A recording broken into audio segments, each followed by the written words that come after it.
so where's Chris? Are you here? Chris, what? Yeah.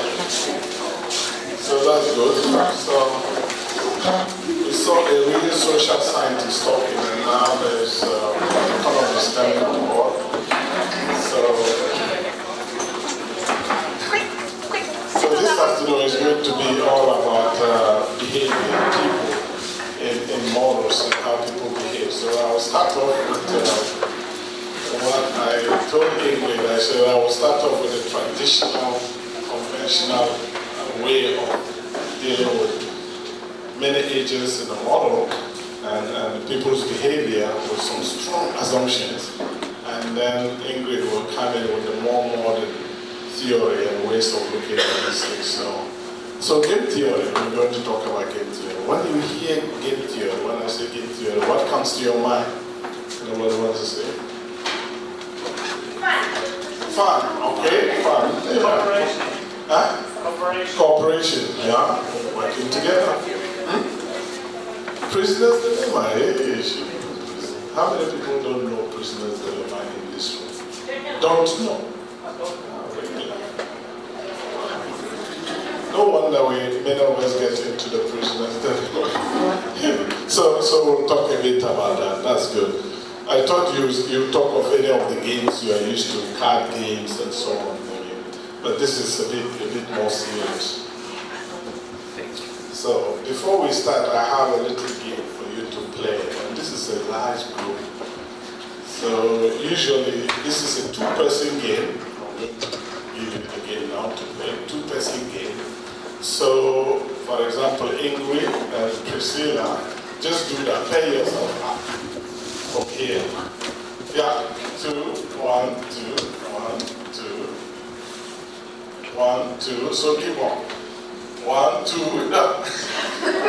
1, 2, yeah. So do that. So 1, 2, 1, 2, 1, 2, 1, 1, 2. Yes. 1, 2, 2. 1, 1, 2, yeah. 1, 2, perfect. Okay, just one. Let's try what I do work out here again. 1, 2, 2, 1. Oops. 1, 2, cable. Don't be so scared. So you were 1. You were 2 already. 1 or 2. What are you? 1. 1. So 2. Yeah.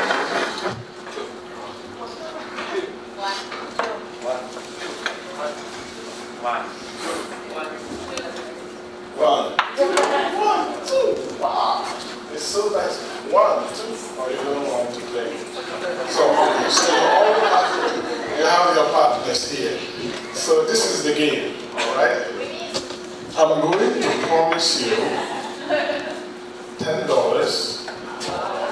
These are real dollars without being real, okay? So assume that they're real dollars. So each of you have $10. Okay, and the game goes this way. You decide on how you are going to share the $10. Okay? If you decide on some proportion and you agree on it, then you get the $10. If you disagree, you lose the whole money. Okay? So that's the first thing, remember that. Now, all the ones will make a proposal.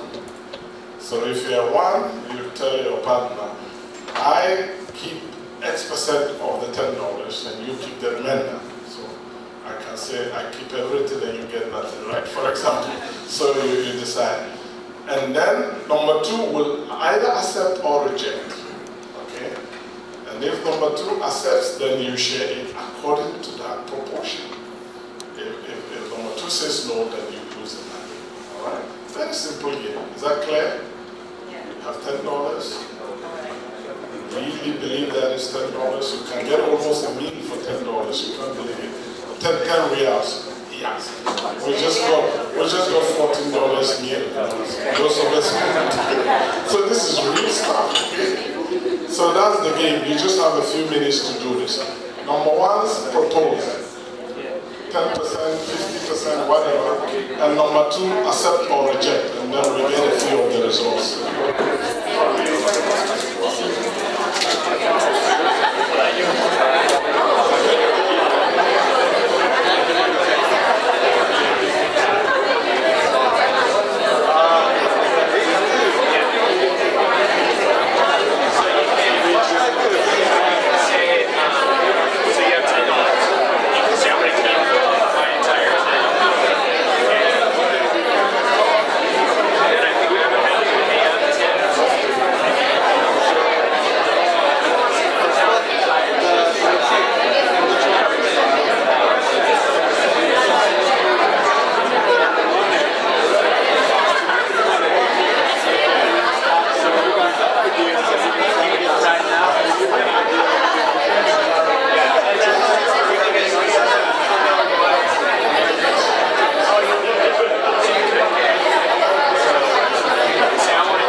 So the ones we propose to their 2 partners, right? So for example, if I'm a 1, I say I'm going to keep 90% and you get 10% of the $10, right?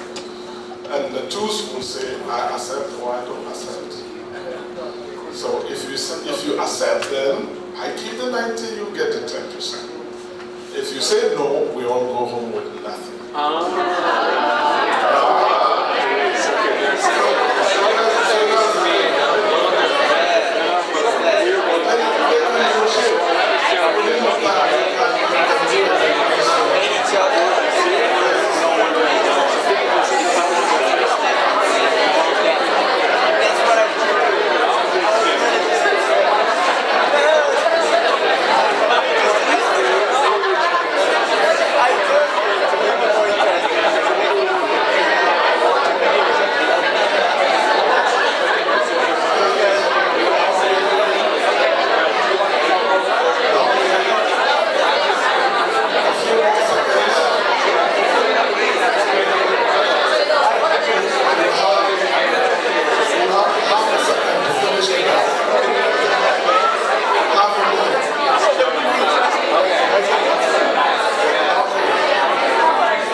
So how many of you have no agreement? How many people ended up with no agreement? So why was that? Tell us your story. What was the proposal? I think it's for Argentina and Chile. You wanted to keep the war? What happened? I don't know. You did not agree. Yes. And what did you propose to her? What did you propose? What proposal? I propose if they give me all the money, I can read 30 tomorrow. That will not fly, man. That's a good try, good job, man. But you went home with nothing, right? So you were playing hard and you got a penalty. So, otherwise, any notes here? Everybody agreed? No, you didn't agree. So, Maria, what happened? You proposed me this. 30. I was trying to negotiate. So, 30 for you, 70 for her. And you said no. Yeah, that's it. So, you and some of the positive results, what was the agreement?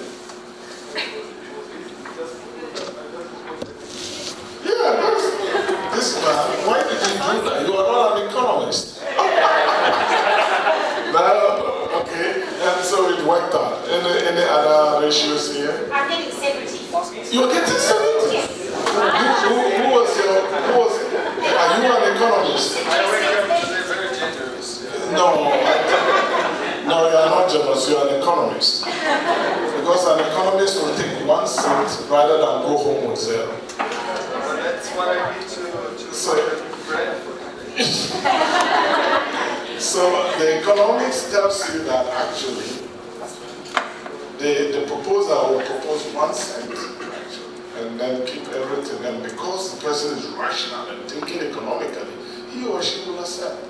Because the option is 0. Anything is better than 0 except if it is negative, right? So that's what economic theory says. But actually, this experiment was done in different communities, in different countries. The solution was almost close to 50-50. People always go to about 50-50. So fairness, that is a show of how playing fair can be beneficial, right? So economists are wrong, as she would tell us again, England. That's just one example. But we're not always wrong. Let's see what next. Okay, so let's get going. Yeah, so I'll quickly go through this. I know time is always in short supply, so I'll see how far we can go with this. So, what is a game? These are definitions I took from the literature. Ken Binmore is a professor in the US who is one of the famous guys who have developed this about that. He said, any activity involving 2 or more individuals, this can be real individuals or companies or countries, anyhow you frame it, an entity. So it's at all scales. Each of whom recognizes that the outcome for himself depends not only on his own actions but also on those of others. So whenever you have more than a person, you're playing a game. We're playing games here. Did you realize that? It's a game between you and the one close to you, you and the instructor, and we and the hotel, and so on and so forth. So game theory can be quite broad. Now, this is a more formal definition. A game is a description of strategic interaction. I'll say a bit of that. So there is strategy there. You are not just in the game without thinking. You have strategic interaction. That includes the constraints on the actions that each player can take. You have to know your constraints. You have to be strategic. Then you are in a formal game situation. All right? Now, it's a multi-person decision theory or analysis of conflict. Somebody said it's cooperation out there. There is also analysis of conflict and disagreements, not cooperation. It's a mathematical tool for analyzing strategic interactions between and among individuals who may be persons, firms, stakeholders, nations. So whenever I read a newspaper, I just see games being played. There's games all over. You can almost dream them. Now, so this is the definition or an elaboration of strategic interaction. Consider the following situations where a few firms dominate a market, right? Like oil companies or agriculture farms. In many countries, the companies that control 80% are only about 5-6 agriculture companies. It's amazing if you look at it. So let's say a few dominate a market, or a few group of individuals have fictionalized a fish stock, right? So if you share a fish stock, within your EEZ or across, then the game situation comes up. Or countries have to make an agreement on an environmental policy. Climate change comes to mind, Kyoto, and now the last one in Paris. Then each individual has to consider the other's reactions and expectations with respect to their own decisions. And this is where the strategic interaction comes in. So you know you are not the only one in the game. You know that what you do will result in a reaction from the other partner. Even physics people know this, right? Action and reaction are equal and opposite, right? So you have to think of that. your strategy. So if you are running for president, if you say a word, you know, the others are waiting to pick it up, right? We are in election season now, big election, the US one, so that is, now, describing a game. Any one of you who wants to develop a game will have to have these elements. It's almost like developing a model, actually, right? So you have to decide who are the players. Sometimes we call them agents. So you have a system you want to model. Who are the players? Who are the features? And not only the features, who are the other parties in there? And then you have to be able to define the constraints and the actions and the strategies that each player can take. Okay? So if you have large scale and small scale, and the small scale are so small, they cannot take tuna, right? For example, large tuna, right? That is something you have to have in mind. Right? So you need to know the constraints and actions you can take and the strategies available to you. And then there is information here. What is the information set? What do you know? What don't you know? Right? Crucial. And this is the beauty of economics, right? So if you don't know something, what do? Do you go to sleep and say, I give up? No, you don't do that. You make up the numbers. No. I don't mean make up, but you got to put in something there. I mean, because life doesn't stop because I don't have information. Father, you do what you can with what you have. So when students come to me and say, oh, I can do this because there's no data, I say, no. No data is not acceptable. Yeah, there's always some data. And if you don't take what you have and do something with it, it's not going to move forward. You know, you'll be static. Do the best you can, you see somebody is going to make it better, you go into argue and get moving. That is how science goes. So that's that. And once you have this, you can then do your model and come out with some outcomes and solutions. It tells you something about what people will take home. That's the payoff, right? What is the payoff? What was your payoff when you did that? 50-50. So they both went over 50-50. Happy, they are happy. They have money for two lunches, and then they feel good. They are fair to each other, right? That's nice. And then somebody went over 70. Who was that? So the payoff. So in fact, you need to have these elements when you develop a game model. And I think it applies to all your modeling. You have to really specify these things in order to guide it. And key assumptions of traditional game theory. This is where there will be a difference between what I'm saying and what I expect IMBeR will be saying. This is a big assumption. We assume in these models that each decision maker is rational. It's rational. He or she knows exactly what to do. And this is where people go after. So Rashid, this is all nonsense. I'm not. I said, what do you want? You tell me you are not rational? And actually they find it difficult to say, yes, I'm not rational. Are you not rational? So that's the assumption of game theory. So he is aware of his alternatives. You know all the alternatives, sometimes we don't. And where you don't know, you fill the gap with the best knowledge you have. That is what this is saying. So you form expectations about any unknowns. No holes in when you make a decision, actually, you have made up some information to help you get there. There's no two way about it. Otherwise, you would take any decision. So form expectations. Use the best data you can. If you don't know, ask your grandma. She'll tell you something useful. Put it in there. Right? It's better than nothing because decisions have to be made. And you have clear preferences. And the player chooses her actions deliberately after some process of optimization. So this is controversial. We are all optimizers of something. Right? You may optimize the wrong thing. That is okay. If you don't have information. Yeah, she's not. Yeah, this is where we have fun. Right? You are an optimizer. You optimize, don't you, Beth? Optimize the wrong thing. Oh yeah, you can actually do it. And people do it in real life. Right?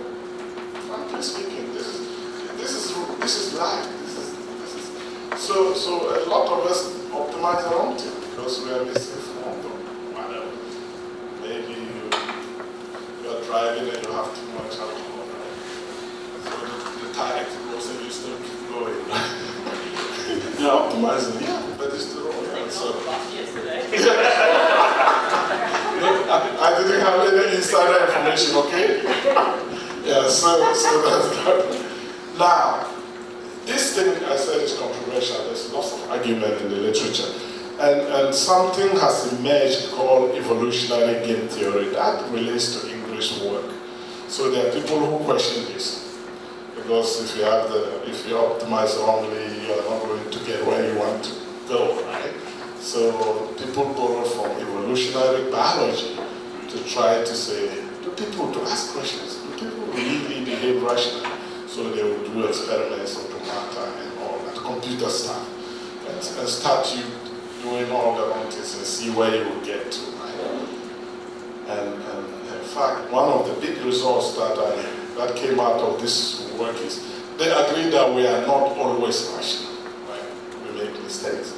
But if you continue in the long run, if you keep doing something, at the end we all do as if we are rational, okay?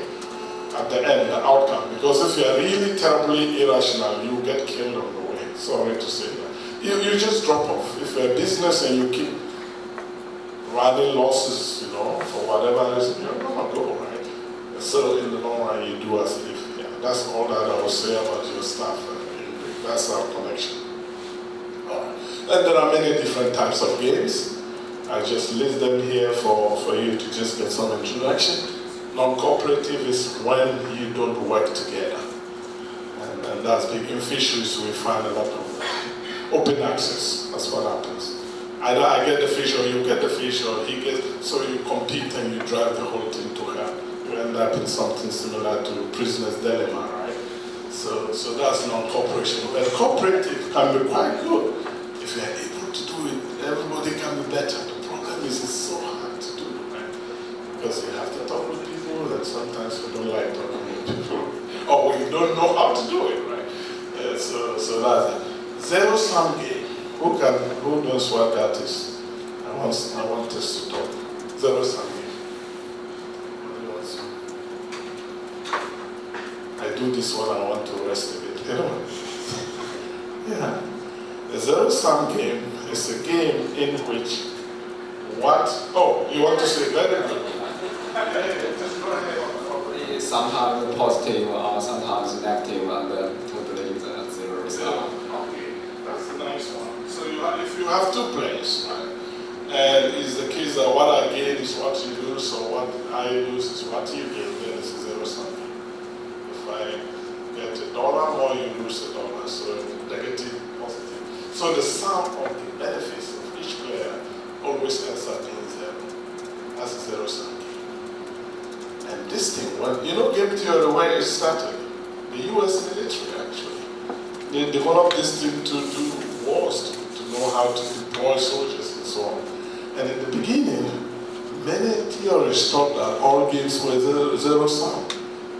I think that was a very tragic, actually, conclusion at the time, because then there's no room for cooperation, right? But it turned out that actually you have non-zero-sum games.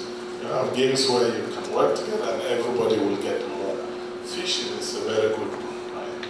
If you're able to do it. Then you have one-shot game where we meet once, we play the game, and we disappear. Never to meet again. So that's a one-shot game. And the equilibrium, getting to a solution can be quite difficult. That's the kind of game he wanted to play, our friend. Give me all the money tomorrow, and you will see him tomorrow, right? Yeah, but you have repeated games where we meet again and again and again, and usually you do better in terms of the equilibrium. If I know I'm going to see you next year, I better behave better, right? Because and then you have static and dynamic games. You obviously have the prisoner's dilemma game, which is a story that came from the legal system. The police caught two people, and they almost know for sure that they committed a crime, but they have no evidence, right? So they arrested them and they took them to do two different rooms. And they say, okay, you have options. You can deny or you can confess. And if you confess and the other person does not confess, you go home free, the person go in for many years. Now, if you confess and the person confesses, you all be in prison but much lower than the first option. And if both of you say we didn't do it, then the police will have to let you go because they have no evidence. What do you think the outcome is? They couldn't talk to each other, they took them away. What do you think the outcome of this was? They both refused to come. They both confessed, actually. Yeah, they confessed. Because the thing is, if I confess and the other person doesn't, I go in for life, for example, right? Or for 20 years. So I sit and say, okay, I know if both of us deny, we'll be better off. But I have no guarantee that the other person will also deny. So I end up denying, the other person takes the same way, denies, and then we go in for 10 years each. One could have gone home the next day, you see. So that's the prisoner's dilemma. And fisheries is like that. The race for the fish is like that. There are many examples of climate change. US will say China doesn't do it, won't do it. China will say somebody was saying, I mean, they've moved a bit now because it's getting serious. But that's the kind, you see games all over actually. It's amazing. Okay. These are, if you, non-cooperative behavior, this is the situation. Each player seeks to maximize their benefit with no concern for the benefits of other people. So you end up that way. And in those situations, no lines of communication, you don't talk to each other, so there's no room for collaboration, no possibilities for making binding agreements. So if I agree to do something, and again, we have that example from Argentina. Hello, I mean, you didn't accept it because there was no agreement there. He can refuse to give you, why will you take it? No, so you said no. So you need some binding system too. And then, if these conditions are met, you come to a solution. If you model this, you get a solution, which is called a Nash equilibrium. How many of you have heard about Mr. Nash before today? 2, 3? Yeah, good. How many of you have seen the movie The Beautiful Mind? More people have seen the movie than those who know about John Nash. How is that possible? The movie is about the guy, right?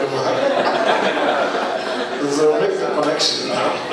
So yeah, so John Nash is quite famous. I read quite a bit about him. His PhD thesis was, can you tell me how many pages? Can you make a guess? 15. PhD thesis, 9 pages. Condensed mathematics. He came to Princeton with his PhD in his pocket, right? So he goes to his supervisor after a month or so. He says, sir, I did this before I came. What do you think of this, what I've done? He proved something, this Nash equilibrium. I should be, because the professor, he got astonished. My God, this is what we have all been trying to prove in this profession for years. Nobody did it. And that was John Nash. Right? And if you talk about quality, we talk a lot about quality and quantity publication. This is a quality guy. I don't think he has published more than 5 papers in his life, and he won the Nobel Prize. Any challenger here, you want to do this? So there is a lot behind this. But you know what? He ended up being, crazy if you like. So he went off the rail. Don't be too clever, you can't go. There's always, you can overdo anything, including being clever, you know. I joke with my guy, my little son, before he's now grown, 18 now. I say, too much of everything is bad except mathematics. And he just, you are playing me a trick, daddy. Except mathematics, but yeah, he's a mathematician. So non-cooperation can be undesirable. I mean, that's where you end up just like prisoners dilemma in a bad situation. Fisheries, you overfish. And climate change, you end up pumping too much CO2. So it's not good, but it's easy because everybody can just go into their corner, right? And so we have to do something to deal with this. So the counterpart is cooperation. You have communication, you can have binding contract, and you can do lots of things. I'm thinking of time. Mr. Pareto, I can tell you lots of stories about Pareto optimality, but I'm thinking of that one. It's a beautiful concept that I like a lot. But, so you have to have Pareto optimality, and you are in a Pareto optimal state when you cannot improve the well-being or the payoff of one player without having to reduce the well-being of another player in the game. You see, so essentially there's no slack in the system. You're at a point where you are optimizing everything, and the only way you can give somebody something is by taking it away from someone. But if you are in a non-optimal state, you can improve everybody because you're taking out the slack. I have a graph that so you need to be there. And it has to be individually rational. Remember, game theory is not based on any force. There is no police, no government. It's independent parties agreeing to do this. So the only way people can go into this is when they are better off by going in than staying outside. So that's what we call individual rationality. Alright. So this figure I can use for the moment. Pareto optimality, right? I mentioned. So if this is your Pareto frontier, that's what it will be called, Pareto frontier. This is the benefit to this player 1, and the benefit to player 2 over there. Okay? So if you are non-cooperative, you are going to be in this part of the thing because there will be some waste. You stay in prison when you are not supposed to. You kill the stock of fish when they can give you more in the future. So you may end up here. In some cases, we are actually here. Destroy the stock completely, you are at 0.1. So if you are here, you are not Pareto optimal because you can move in any direction and each player will do better, right? You see what I'm doing? At this point, this player gets that player gets this. If you move to here, this player gets that, which is higher than that, and this player gets that, which is higher than that. Then you are not Pareto optimal. You are wasting potential there. So, anyway, on this curve, you are Pareto optimal. Try to improve the benefit of someone. If you are here and you move this way, this player will get more than that. But that means this player will have to do something. Then you are Pareto optimal. Mr. Pareto is you know where the origin of Mr. Pareto, right? The name tells you it's Italian. And I think he's not even an economist. I believe he's a sociologist. And now economists are just taking this over. So you can make contributions across the board if you just open your mind, right? Interdisciplinarity. Okay. So the conditions for cooperation is that you are at some point here, and also that everybody will do better being here than being there or any point. Which means that the benefit you get under cooperation, which is that one, should be greater than the benefit you get under non-cooperation. Then there is a surplus to share, right? For your entering the collaboration. So that's it. And John Nash came up with the formula for this. He says that the way to share the surplus, this is your surplus from cooperating. If you didn't cooperate, you get this. If you cooperate, you get that. This is bigger than that. And he says, since the two of you, if it's a two-player game, work together to make this surplus possible, you should share the benefits equally 50% each. So no party is less a party than the other, essentially. So John Nash is also a socialist, right? Because there are many ways you could argue for this sharing of the benefits.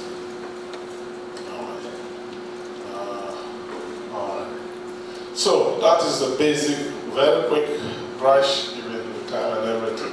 But I hope that at least a few of you may pick up this thing and do something with it. You know, you can apply this in amazing, almost in any of your projects you can apply. So let's walk quickly through many of us in this business believe that game theory can be used very profitably to analyze environmental problems. And why is that? This is because environmental resources are usually common pool resources. There's always more than a player, almost always. So then there's a game situation, right? And yeah, so you have this. Not only do you have more than one player, each player has got his or her interest, right? They come to the game with their interest, which can be conflicting. And that is the fun part, right? If you are in theories, that is a paradise. You don't want people who agree because then it's easy. When they are fighting and you solve the problem, my God, it's beautiful. Don't you see that? You know, I made a joke in the US. I said, you know, as a problem solver, if you have a problem like healthcare in the US, right, a big problem, 200 years is a big struggle, and you manage magically to get such a complicated society to get something through, man, you know, you feel good, right? It's like solving a physics problem that nobody has solved before. You just do it somehow. So there's coming with different interests. It's a good thing for the analytic. You have a bigger challenge. So conflicting, and in these situations, when there's this difference, then it's tempting to be non-cooperative, and the consequences can be quite devastating, actually, at least in the long run. So cooperation is good, but it's difficult to implement. Now, let's do another little exercise here. So consider two countries who are trying to reach an agreement about whether to ratify. This was written during Kyoto, right? It's now history, but let's assume that it is the one. What is the new agreement? The Paris Agreement, yeah. So the Paris Agreement. So they are working on this, right? So we have two countries. And this looks silly. Whenever you make this kind of model, people say, but we don't have two countries. But actually, I can create two countries out of the world, right? That's what scientists do. Two countries. It can be developing countries, right? It can be China and the rest of the world, because China is so big, US and the rest of the world, or Greece and the rest of the world, right?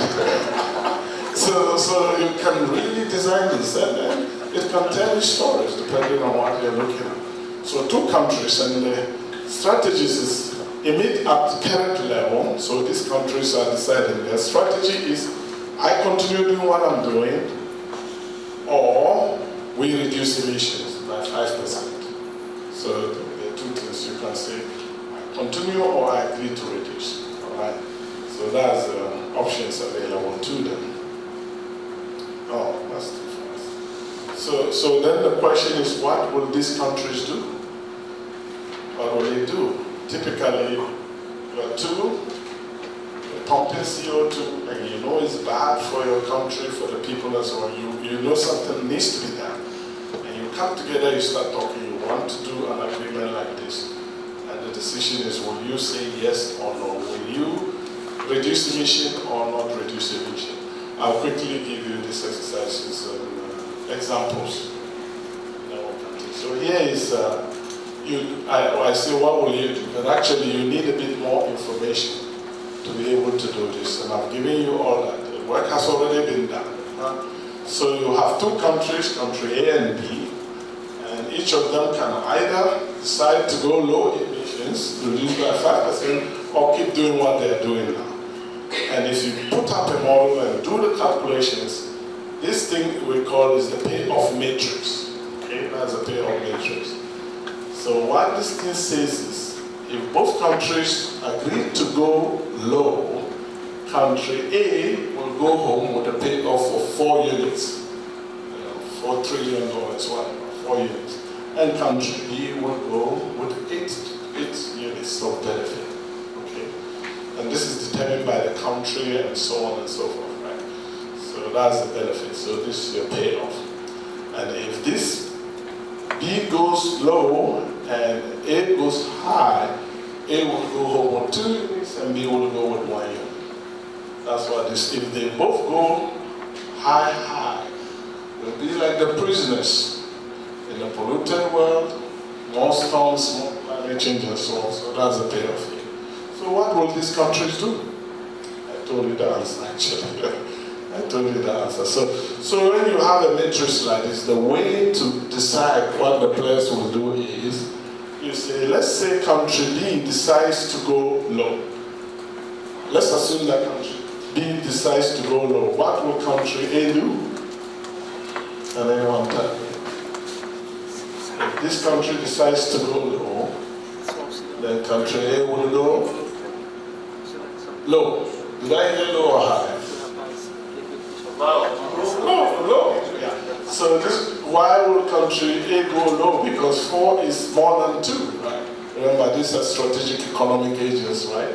So 2 is bigger than 4. So if A knows that B will be here, then A will choose low. So low. And they'll all be pretty happy actually, right? Now, how about if country B decides to go high? What will country A do? Still go low, because 1 is better than -1. That's a comparison, so it'll go here.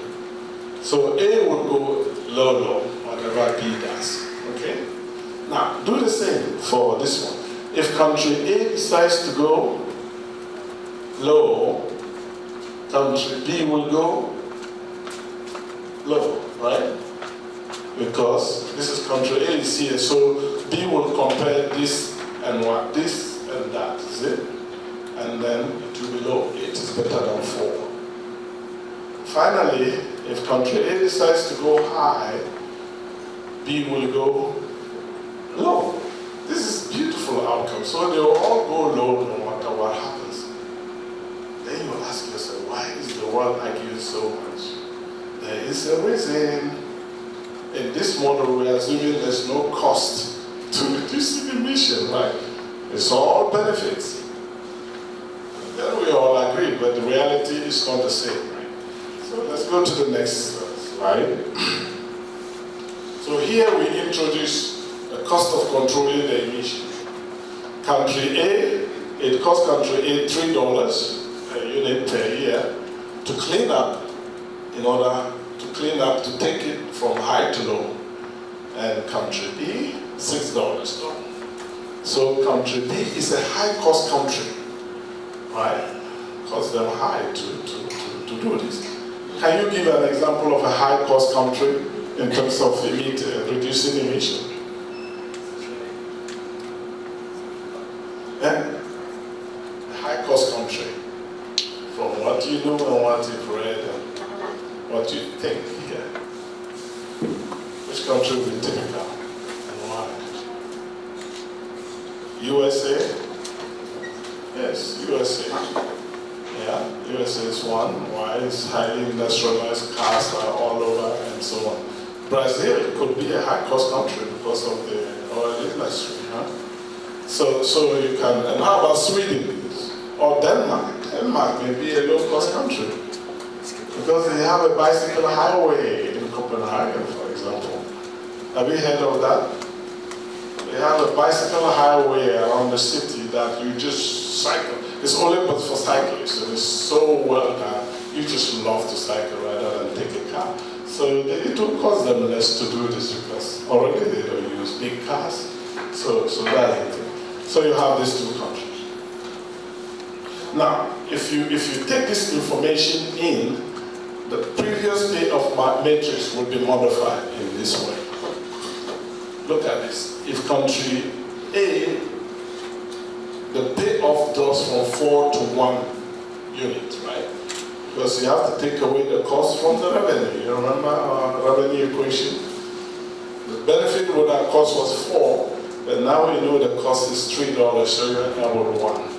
And this country, the benefit was 8, but now we know the cost is 6, so your net is 2. Right? So that's what I used to modify the matrix. This remains the same. They still pump the same thing, so it doesn't cost them anything, right? So this remains the same. Now, if we do the same exercise we did before, I have the results here. There will be no agreement at all. They cannot agree. If this country decides to go low, for whatever reason, country A will go high. 2 is better than 1. If this country decides to go high, country A will go high because -1 is better than -2. Because this is for Lorette, because this is less acidic than that one. You see, so being less acidic is really important for decision making. You'd rather be in the hole $1 million than $2 million. That's what it means, right? So that is that. And on the other hand, if this country decides to go low, again, country A will go high because country B will go high because 4 is more than 2. So essentially, whatever the person does, they both go high, so they end up here. No agreement. That's Kyoto collapse, right? So that's that. So you bring in the cost, and naturally the game changes.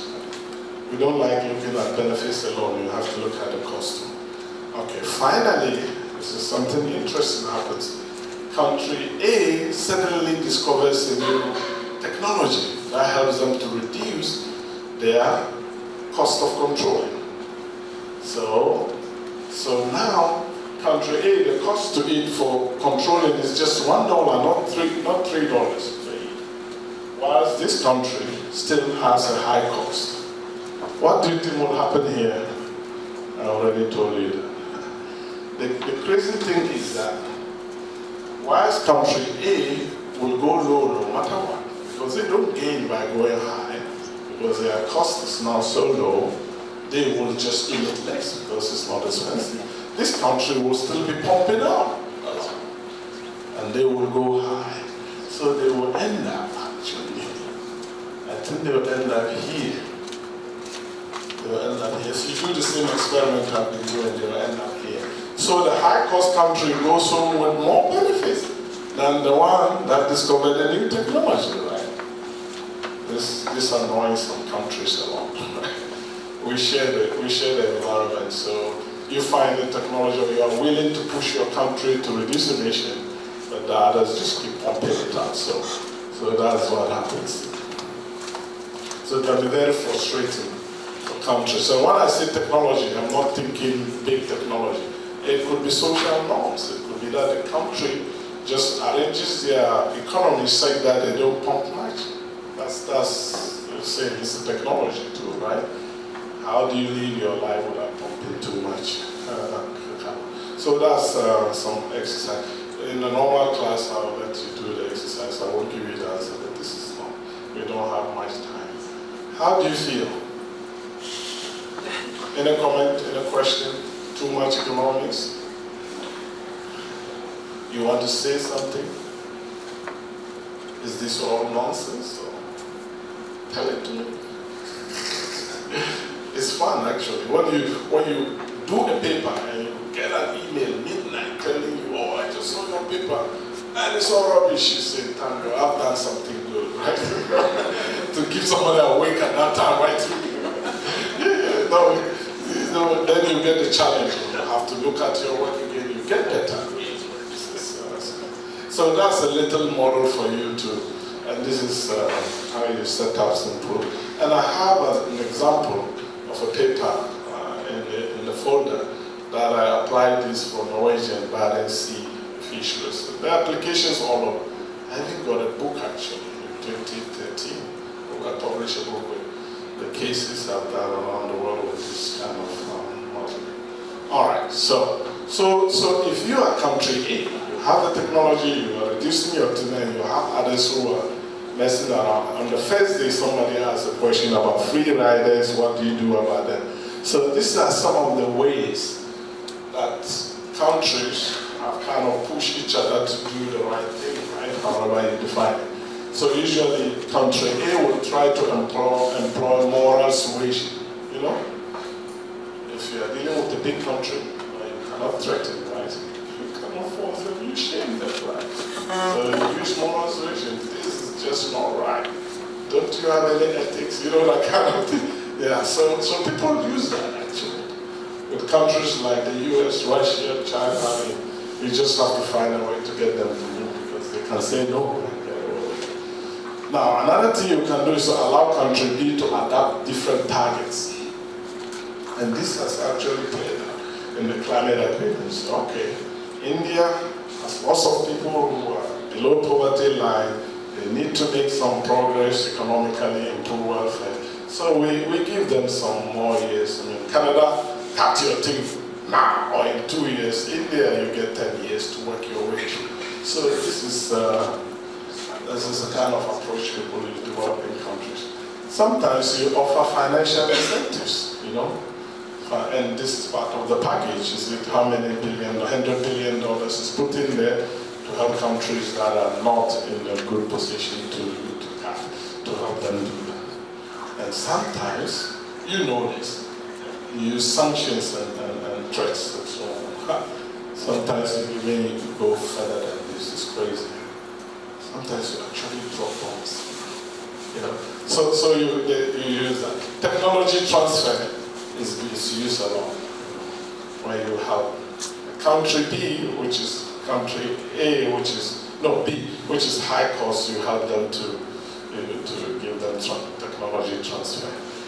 So all that I'll say now, because I know time is going, this is where I will stop. I have more slides, but I think this just gives you an idea of game theory, and just go out and read if you're interested. It's a very interesting area. A number of people have won Nobel Prizes, including John Nash, on this area. So, thank you. If you have any questions, let's go before Ingrid comes in.